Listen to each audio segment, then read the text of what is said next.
ఇప్పుడు ఈ కాళేశ్వరం మీద ఎంక్వైరీ జరుగుతున్నదా, మేడిగడ్డ మీద ఎంక్వైరీ జరుగుతున్నదా? కాళేశ్వరం మీద ఎంక్వైరీ ఎక్కడదండి? ఇప్పుడు కిషన్ రెడ్డి కేటీఆర్ కుట్రే చేస్తాడు, ఓకే. మరి మీరేం చేస్తున్నారు? మెగా కృష్ణారెడ్డిని కాపాడడం కోసము కాంగ్రెస్, బీజేపీ, బీఆర్ఎస్ ముగ్గురు కలిసి టోటల్ ప్రాజెక్టు మీద కాగ్ రిపోర్ట్ మీద సిబిఐ ఎంక్వైరీకి ఆదేశించకుండా కేవలం నేషనల్ డ్యామ్ సేఫ్టీ అథారిటీ ఇచ్చిన 3 బ్యారేజీల మీదనే ఎందుకు ఎంక్వైరీకి ఆదేశిస్తున్నారు?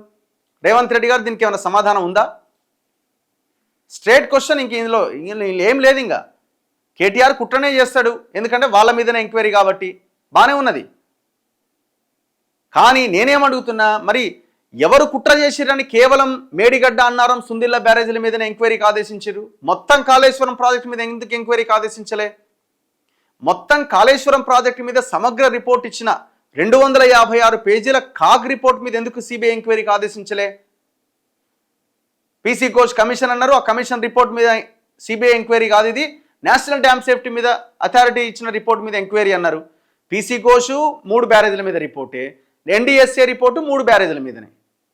అసలైన కాగ్ రిపోర్టు మొత్తం ప్రాజెక్టు మీద, దాని మీద కదా మీరు సిబిఐ ఎంక్వైరీ చేయాల్సింది. మరి ఎవరితో కుమ్మక్కయ్యారు, ఎవరు కుట్ర చేస్తున్నారు? అంతా కుట్రదారులే. కాంగ్రెస్ అయినా, బీజేపీ అయినా, బీఆర్ఎస్ అయినా ముగ్గురు కుట్రదారులే. మెగాని కాపాడడం కోసం మీరు చేస్తున్న ప్రయత్నమే కదా ఇదంతా. దీనికి ఆన్సర్ ఉందా? ఉండదు.